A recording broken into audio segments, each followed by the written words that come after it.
I have done 50 push-ups, cold showers for the past 30 days. And in this video, I will tell you what changed, what didn't change, and why I decided to do this in the first place. So first of all, what made me start doing this is because it all started from the person I wanted to become, right? I want to become a person of discipline, a person who takes control over their life. That is what made me start adding this to my morning routine, the cold showers, the 50 push-ups. So me doing the 50 push-ups, I'm not doing it to grow my muscles. It's not for hypertrophy. It is to constantly reinforce my identity and my mindset towards that person who I want to become. Who is that person? That person is a leader. That person inspires others. Right? So while I'm doing the 50 push-ups, I was actually posting this on my story, so it is all documented for proof too. But most importantly, I was posting this because I know if I post this, this will inspire at least a person. And if he only inspires one person, he has done this job. Because I had a few audience. I was about, I think, 1,500 followers by that time. Right? People were watching it. And some people were reacting to it. Yo, you know, you got me to wake up early, bro. I really appreciate it. Keep up the good work. You know, people were showing love to that. That is the reason why I was doing that 50 push-ups. The cold shower, however, I saw a lot of studies about it, honestly, that it boosts your it boosts like your dopamine, your endorphins and whatnot. I'm not gonna get into scientific stuff. I'm not a nerd. But that was the reason why I started doing this in the first place.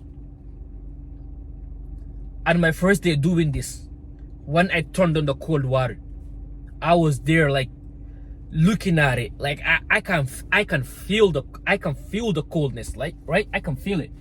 I didn't want to hop on that shower, but I realized the longer I wait outside and not go into it, the more the negativities will fill up to my mind, the more I will start coming up with reasons to not hop on the water. So once I decided to hop on the water, it was only worse for the first 30 seconds. After that, like, my body got used to it, so now I was just enjoying it. And after I hopped out, like, I just felt different. And that was after I did the 50 push-ups, by the way. I just felt like I could do anything else. But mind you, this thing, it didn't start the morning. It didn't start that morning. Right? It started the night before. So the night before I went to bed, I wrote down a 4-step morning routine. Right? I wanted to start attacking my day from the moment I wake up. So after I woke up, since I have the 4 steps written down, I already know what I gotta do. Boom, make my bed, 50 push-ups, cold showers, right? Get my water in, basically, right? Get hydrated. This all keeps me going. Once I did that, the day was kind of it's not easier, but like I felt like I got it, basically. I felt like I can go into the day and do whatever I'm supposed to do, no matter how hard the task is. I felt like I could handle it, because guess what? I already got the wins to back me up. While most people are waking up straight to their phones, like I used to do before. The first thing I used to do before, after waking up, was go through my phone, start scrolling. That would lead to dopamine, then lust, and so on. All of those negativities.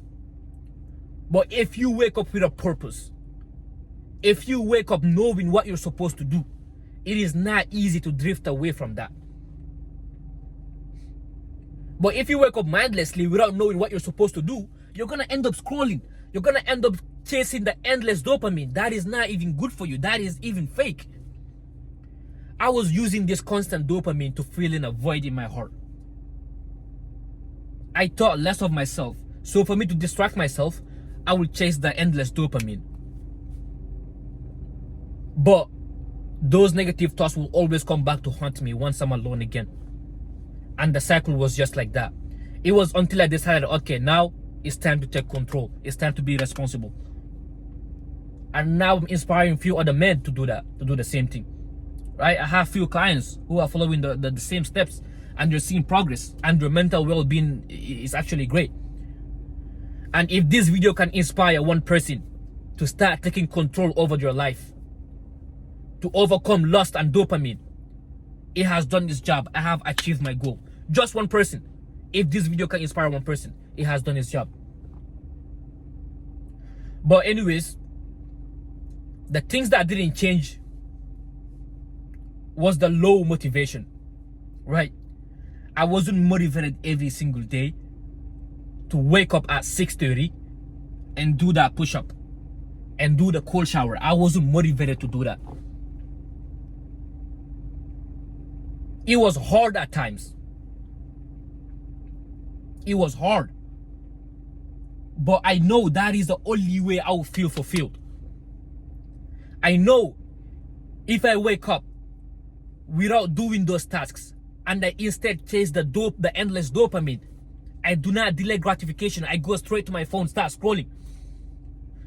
I know I will only feel the pleasure at the moment, but I know afterwards I will start looking back and I will start regretting. I will start being disgusted of myself. I will go out in public without feeling confident. There was never a time where I have chased dopamine, I have not delayed gratification and looked back and be like, oh, I'm proud of myself, I feel accomplished. There was never that time, not once. But whenever I do the uncomfortable, whenever I do the hard task, I always feel fulfilled and accomplished, no matter how small it is, because I know it is better than chasing the dopamine, because I know this is what's actually good for me.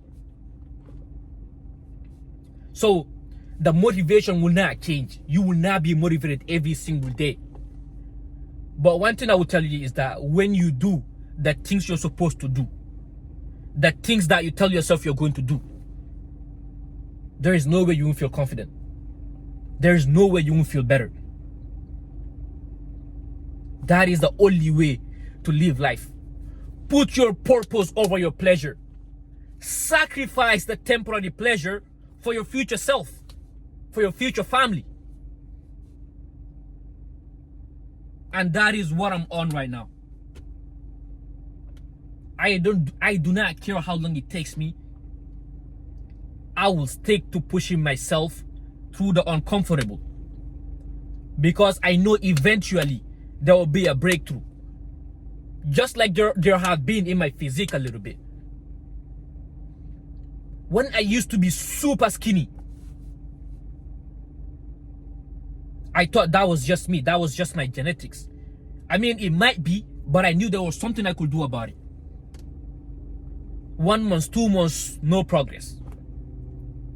And then a month after that, my sister got back from Africa, right? I haven't seen her in 3 months in that summer. And she saw me. She was shocked because she knew that wasn't the man. That wasn't the guy she left there, right? She knew I wasn't that type of person before. She was shocked and she was like, oh, I didn't know you could gain weight. And that all started from me taking control over myself, taking responsibility, not making excuses, putting in the work. Same thing with my mindset. I'm not yet where I want to be, of course, like I've said, right? It might take time. Of course it will. Everything great will take time. But you get what the point is. Every day is not going to feel good. Pushing through the pain is not going to feel good. But you have to have the discipline to push through it. You have to push through it. That time is going to pass by regardless. Why not just do the hard stuff? Why not just do what you're supposed to do? Anyways, I'm going to keep this video short. But you already see what changed. And that is my mindset, my discipline. The way I attack the day. Starting my morning in a high frequency sets the tone for my day. I will go through the day knowing I have done something that will move me towards my goals. It is the only way to attack through your day. It is the only way to not sleep. through the instant gratification that we have in this generation. But that is all I have for this video, right? Stay disciplined in the world of full of distractions.